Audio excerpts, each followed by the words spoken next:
Olá, estamos iniciando mais uma aula em EAD e nessa aula a gente vai falar da lipólise.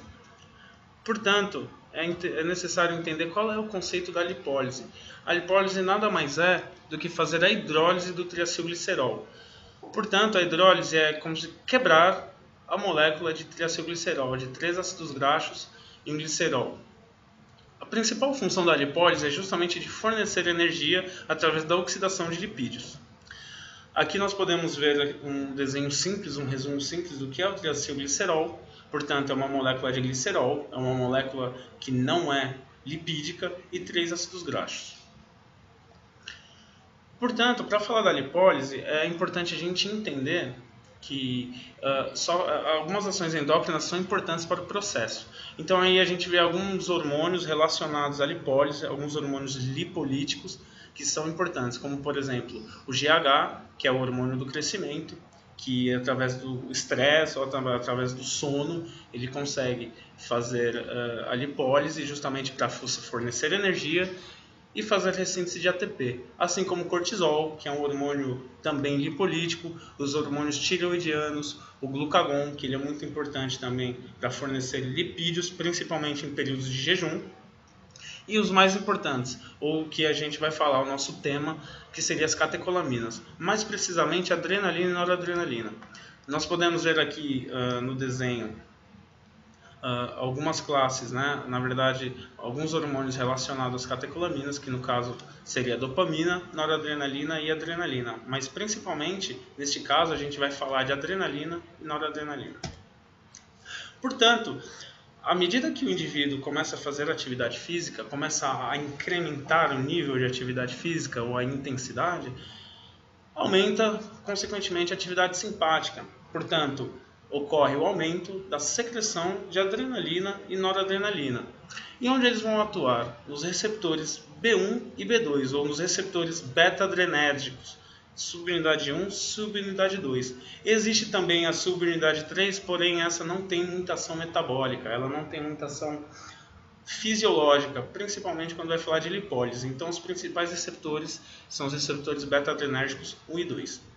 Então, à medida que ocorre o aumento da atividade simpática, ocorrendo o aumento da secreção desses hormônios, eles vão se ligar nos receptores e assim vão ocasionar uma série de reações enzimáticas, ou seja, vai haver uma cascata enzimática no tecido adiposo, mais precisamente nas células do tecido adiposo, ou seja, nos adipócitos.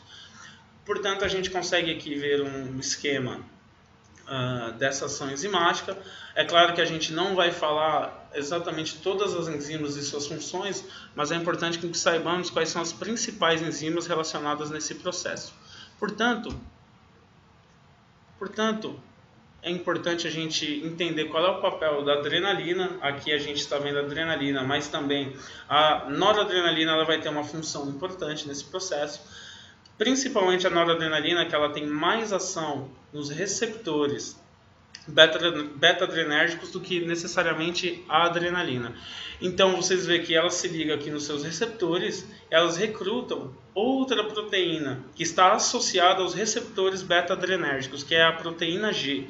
A proteína G ela vai ser importante nesse processo, por quê? Porque é através dela que são recrutadas outras séries de enzimas, como por exemplo a adenilatociclase.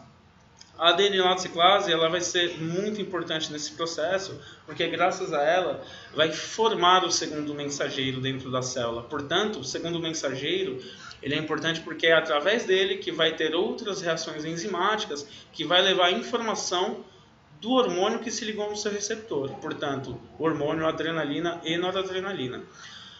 A partir do momento que a adenilatociclase tem ação, é quebrado um ATP, vai formar um ADP e depois um AMP, formando assim o segundo mensageiro, o AMP cíclico.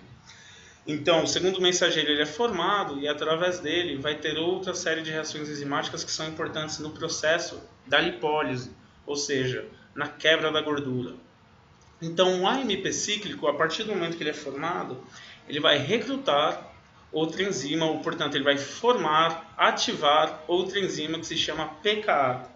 A pKa ela só é ativada a partir do momento que ela tem um estímulo, que no caso seria o aumento da secreção dos hormônios adrenérgicos, né? Então a gente vê que em função da adrenalina se formou a adenilato ciclase, o seu segundo mensageiro AMP cíclico e consequentemente a enzima PKA. Então quando não tem ação desses hormônios, a PKA não é formada. E por que ela é importante? Que através dela vai formar ou vai ativar o principal hormônio relacionado à quebra do triacilglicerol. Portanto, o nome da enzima responsável por isso, ela vai doar um fosfato a essa enzima para que ela tenha ação, que se chama lipase hormônio sensível. Então, ela é um hormônio sensível, ela é uma enzima sensível ao hormônio. Qual hormônio? A adrenalina.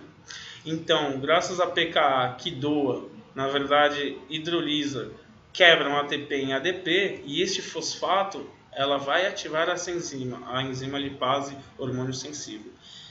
Tem outras enzimas relacionadas também à hidrólise, como por exemplo a monacilglicerol, mas a mais importante sem dúvida é a lipase hormônio sensível. Tá? Então, esse triacilglicerol ele vai ser quebrado em 3 ácidos graxos e em glicerol. O glicerol ele vai caminhando para o fígado, então por não ser uma molécula lipídica, ele pode sair para o plasma de maneira livre, indo para o fígado.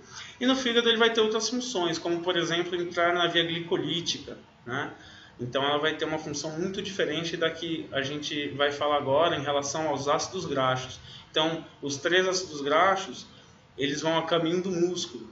Porém, qual é o problema? Porque por ser uma molécula lipídica, eles não andam de forma livre no plasma. Então eles precisam de um transportador no plasma. E esse transportador é a albumina. A albumina é a principal transportadora de ácidos graxos no plasma.